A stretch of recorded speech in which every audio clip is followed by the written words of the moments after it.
Nuggets are outscored in the fourth quarter by double digits. The Thunder have outscored Denver 63-37 in the last two fourth quarters. What was the key there? I mean, we saw Denver go over 7 minutes without a field goal, but what happened?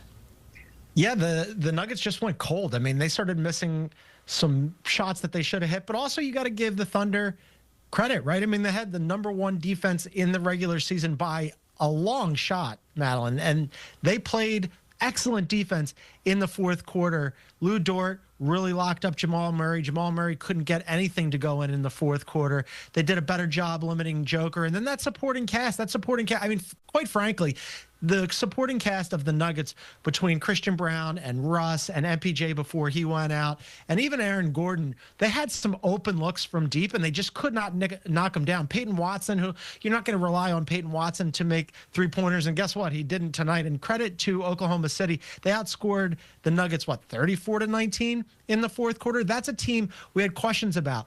Could they close games? Could they win ugly? Could they win in close games in the postseason? Well, in the last two games, asked and answered, the answer is yes. Well, and you mentioned Lou Dort, especially on the defensive end. We've got to talk about the offense he provided as well. Dort was benched for the fourth quarter of Game 4, deservedly so, but of course now became a human torch. 4 threes, the biggest moment of Oklahoma City's season, essentially. Get the Thunder back into this game. What'd you see from Dort? Yeah, Dort was great. I mean, he's a 3-and-D classic guy where they don't ask a lot from him offensively except for to set up beyond the perimeter and pop threes. And on some nights, he's streaky, right? It's not falling. It wasn't falling earlier in the series. Well, credit to Oklahoma City in just relying on him and trusting him and saying, okay, well, didn't fall in a couple games earlier. We're just going to go back to him. He's open. Let him take him. And he knocked him down tonight. And they were some massive shots in the fourth quarter. And it wasn't just him.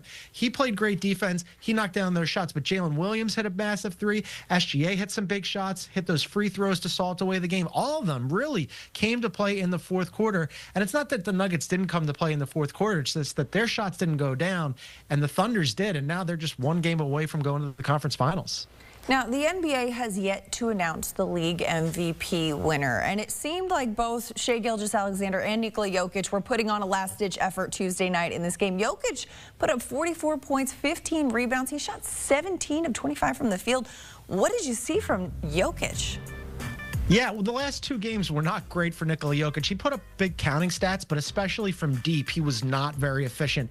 He went, 2 for 18 in the previous two games from deep. Tonight, he had everything that he had in that game, where in game 1 where he went for 44 and 20-something rebounds. Tonight, it was 44 points, 15 rebounds, and then his three-point shot. He found it again. He hit 5 of his 7 three-pointers. To waste that kind of effort from Joker, if you're the Nuggets, you're kicking yourself. That was right there for them, Madeline. They had a double-digit lead in the second half. They had a lead going into the fourth quarter. Joker's playing great. Jamal Murray, he looked like he had really gotten on track, gotten going in the first half, even in the third quarter, and then just went cold over the back end of the third quarter and into the fourth quarter. And that's just a bummer. They're going to look at that game. I don't know if they're going to lose this series. They're still in it. There's still a game 6. Maybe they force a game 7. If they do lose this series, that's the game they'll point to and say, man, we had that on the road. We could have been going back to Denver with the Thunder up against the wall and us having a really good shot to move on. And instead, now they've got to figure out a way to stay alive. Well, it's an oft-repeated stat, John, that in NBA history, in a 7-game series, when it's tied at 2-2, the team that wins Game 5 wins the series 84% of the time. So the Thunder took Game 5. What are the chances the Thunder clinch the series on Thursday?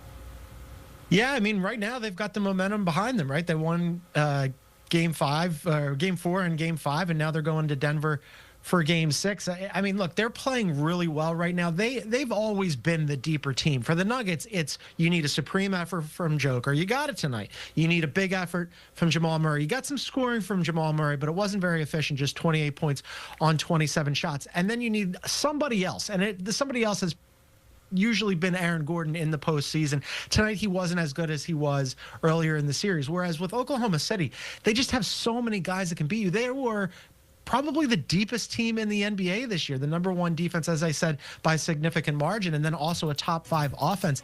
SGA, obviously, the guy who makes them go, but Jalen Williams, first-time All-Star, going to make All-NBA. And then you saw Chet Holmgren and Isaiah Hartenstein contribute in big ways tonight, not just offensively, but also really limiting Joker in terms of making him work. Joker still, nobody can really limit Joker, but at least they made him work and they used all their fouls. And then Lou Dort, too. I mean, he was a guy that offensively hadn't really shown up in this series. He hit some big shots. So when Oklahoma City has their players, their supporting cast around SGA, in the previous game, you had a bench game from Caruso and Kason Wallace and Aaron Wiggins. When you have that many guys, it's hard to count out Oklahoma City. And so, yeah, right now, momentum with them for sure.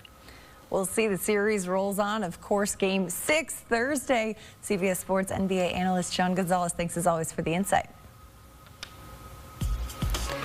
Join John Gonzalez, Bill Ryder, and their guests as they attack the biggest storylines around the league on the Beyond the Arc podcast. Just scan the QR code on your screen to watch. Listen wherever you get your podcast. Daily coverage on Beyond the Arc. Analyst Tim Doyle and former NBA player John Henson, and this is obviously a huge loss for Boston. I mean, Tatum is tied with John Havlicek and Larry Bird for the most 40 or more point playoff games in Celtics playoff history with 5. So, John, how do you quantify the impact of losing Jason Tatum? It's gonna resonate throughout the NBA. You lose one of your stars, which is a big deal for the NBA from a product perspective.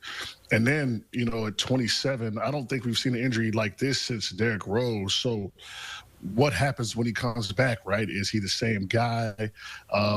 You know, we know some guys will come back from Achilles better than others, KD being the one specifically, but his game's a little more dynamic than KD. So you just kind of, you know, wonder, where do the Celtics go from here? Obviously, going to get to see what Jaylen Brown can do with a franchise on his back. I'm sure they'll get him some more help.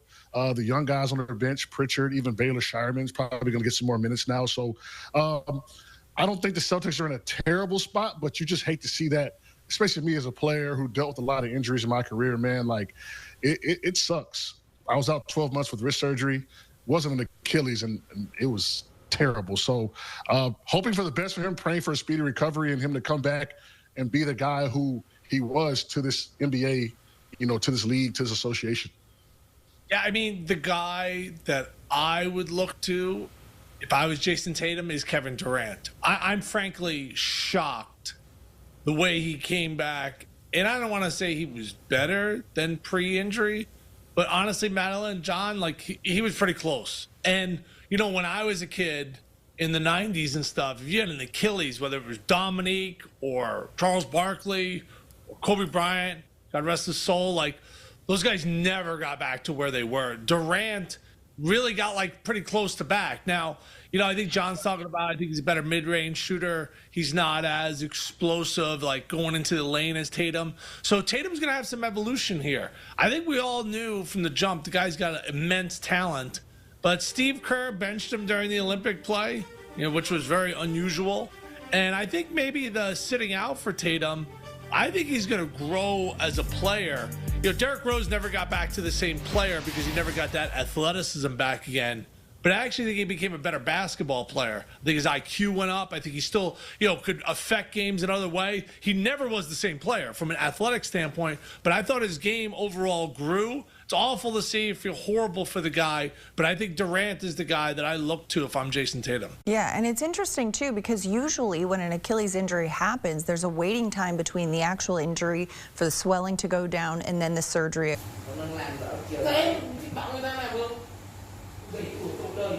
Xin chào các bạn nha. Ngày hôm nay mình sẽ hướng dẫn các bạn cắt dán. Đây là chai C2 nha. Bây giờ mình sẽ hướng dẫn các bạn cắt dán.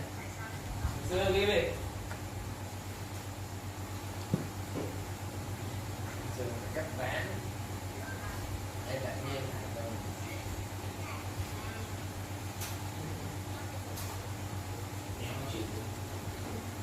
Rồi thôi. Anh kênh của chúng các em cả vào. Cái gì nữa? Cái gì nữa? Đùa chị đi chơi không thì lấy ô tô tao cứ đi. Tốn xăng. Cái gì cơ? Đi chơi hỏi có đi chơi không để lấy ô tô ra. Xăng có. Đi chiêu nghe lên Hà Nội á. Có lên nghe Hà Nội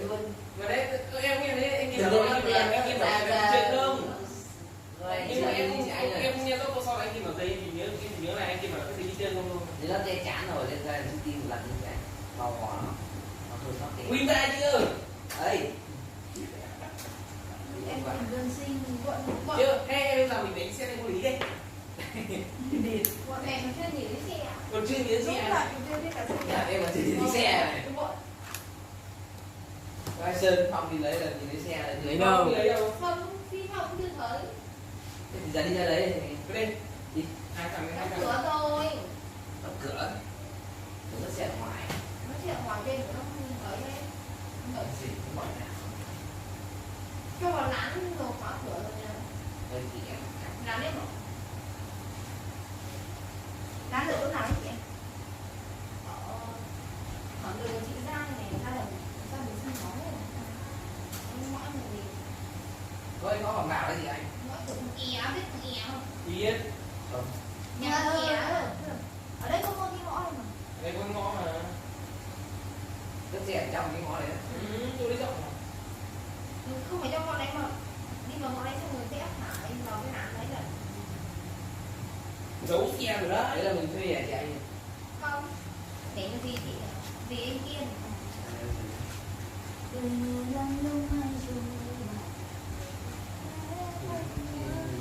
Điều này.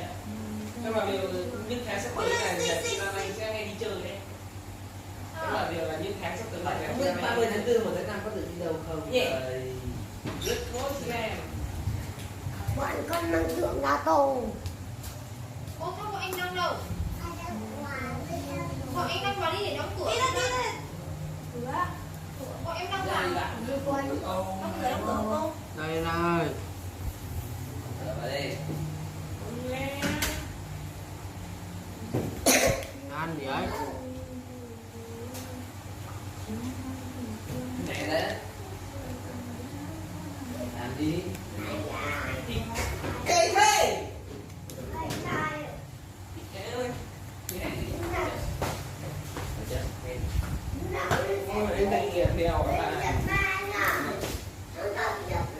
Em mua gì ăn đi.